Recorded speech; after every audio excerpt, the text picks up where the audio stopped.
seen pictures of the Duke and Duchess of Cambridge enjoying their Central American and Caribbean tour in honour of the Queen's Platinum Jubilee. It would seem that the royals haven't had the warmest of welcomes across the board. In fact, the couple's Jamaican leg of the tour has been met with criticism from the country over Britain's historical role in the slave trade. Well, in just a moment, we'll be getting Camilla Tominey's take on all of this. But first, we're joined by Emily Nash, Hello's royal editor, live from Jamaica. Good morning. Thank you for joining us this morning. So you're there, you're with the royal couple. What's the feeling like on the ground? The feeling on the ground is that people are very welcoming and warm and polite towards them, but that they're ready to move on. I feel like, there's definitely change in the air. Bearing in mind how important the Commonwealth is to the Queen herself personally, is this something that has come as a surprise, or was everybody braced and ready for it to happen? Look, Jamaica's been talking about this, I think, over the past couple of Jubilees. It's been a discussion that's gone on for a very long time, so it can't have come as a surprise to William and Kate, and it's something they've been aware of and prepared for. We know that they have been keeping abreast of the protests that were taking place just ahead of their arrival. There's something they're facing head on, and it doesn't seem to be fazing them too much. Yeah, it doesn't seem to be facing them too much, but it has changed some things, hasn't it? I mean, some parts of it have had to be cancelled. I mean, how has it impacted the celebrations there? We did see the cancellation of an event in Belize. It was actually just relocated. But I think there's a real awareness of changes in society, moving on from the post-colonial era, excuse my voice, and a sense that people want their independence. But, something Jamaica's talked about for a very long time. What people on the ground have said to me is it's not going to stop them welcoming the Queen's heirs and her successors to come here. Jamaica's a welcoming, warm place. They want everyone to feel welcome here. But there's a sense that they are ready to move on as an independent country. And indeed, the Prime Minister said that to the royal couple yesterday. Some of the placards in demonstrations have been pretty strong. Reparations now, no to racist genocidal family. And obviously, it's hard to separate what you're seeing on the ground, covering the royal tour in full, as opposed to the sort of sound bites that we get. But that's pretty strong stuff. It's incredibly strong stuff, and, it's very uncomfortable for members of the royal family to be confronted with that. We heard from William last night, him expressing his sorrow, describing slavery as abhorrent, but he stopped short of actually apologising, which is what a lot of campaigners have been calling for. And so I think this is an issue that is going to rumble on. Well, we've got a part of that clip now. This is during the state dinner hosted by Patrick Allen, who's the Governor-General of Jamaica. This was yesterday evening. I strongly agree with my father, the Prince of Wales, who said in Barbados last year that the appalling atrocity of slavery forever stains our history. I want to express my profound sorrow. Slavery was abhorrent, and it should never have happened.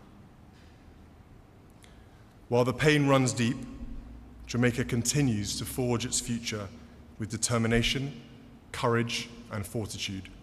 Well, there were those that thought that, that it was good for him to sort of recognise that and, yes, didn't quite go as far as making an apology. And then there were those that were saying, actually, that wasn't enough and he should have apologised. But is it down to the royals to do that? That's a very big question. I mean, this is something that, I'm perhaps not the right person to talk about slavery. I'm not a descendant of somebody who was enslaved. And it's a very emotive discussion. But obviously, they were the figureheads of British society at a time when it was enslaving people. So there is a real feeling from, a lot of people that they bear responsibility for it. Whether the royal family will ever go as far as to accept that responsibility, we'll have to wait and see. Yeah. On a positive side, I think the Bahamas are next. Say on a positive side, what are we expecting from that leg of the trip?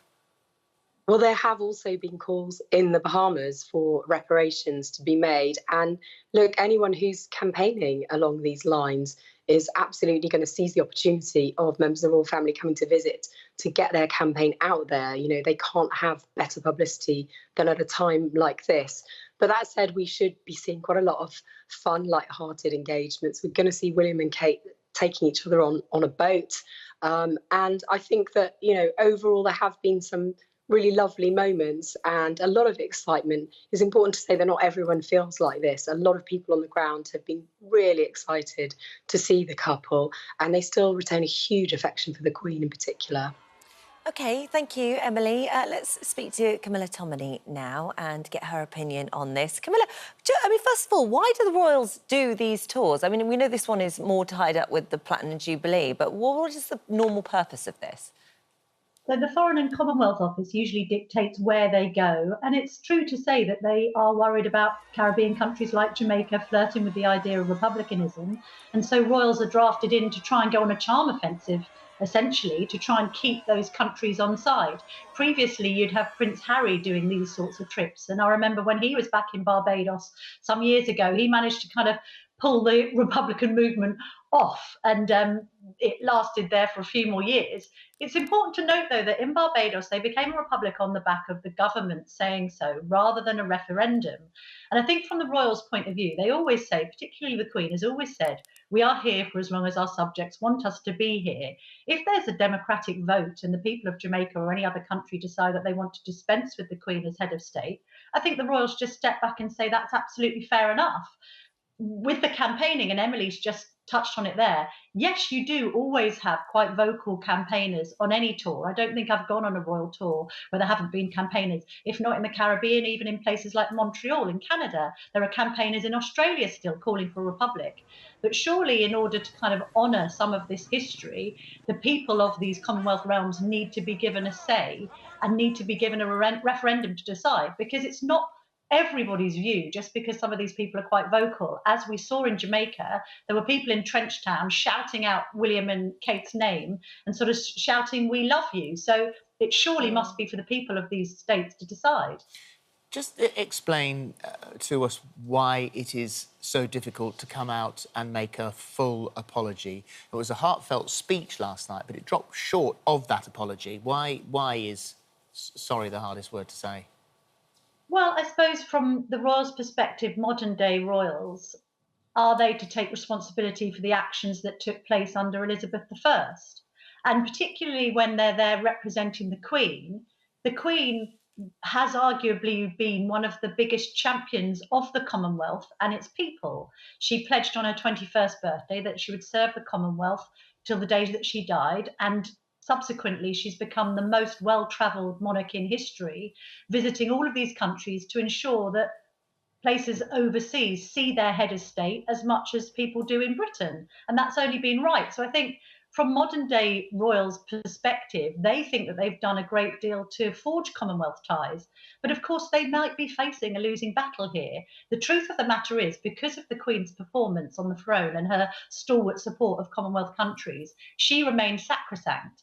Are there going to be more countries flirting with republicanism when we have King Charles III on the throne? Well, yes, maybe, because he's a more polarising figure than his mother. He hasn't got that 70-year sense of longevity and service to the crown. And maybe then, particularly now that we're in 2022 and we've had the Black Lives Matter movement and we've had far more thought, frankly, given to our colonial past, maybe some of these Commonwealth countries will fall away. They'll remain in the Commonwealth family and the royals will all support that, but they may become republics and therefore not be the Commonwealth realms of which the monarch is head of. There's been some brilliant footage that's come out of the tour, particularly the swimming with sharks, watching the Duchess there with these sharks swimming around her. I mean, great footage. I know, it's amazing, isn't it? I've never seen anything like it, underwater shots of the royals. And also, who knew? This is the other thing. These tours are meant to highlight, some of the qualities of the countries that they visit. And I actually didn't know, even though I've been to Belize with Prince Harry, I think I went there in 2012 with him, I hadn't realised that it's home to the second biggest reef after the Great Barrier Reef in Australia. So yes, of course they can go there, highlight local issues, highlight conservation. But equally, I suppose the days of us kind of just accepting royals walking around foreign climes, not addressing the elephant in the room, which is our kind of imperial and colonial past, is over. And actually, as far as the audience is concerned, maybe that's a good thing. In order to remain relevant to the next generation, William and Kate, of course, have to accept some of the dissent that they encounter when they go on these tours. My only overriding point would be that if countries are to be republics, they perhaps shouldn't take the Barbados approach, which was just for the government to decide. They should genuinely put it to a vote, because that's how democracy works. Yeah, yeah. Thank you. Thank you. Thank you very much Good indeed. to talk to you. Emily, thank you very much as well.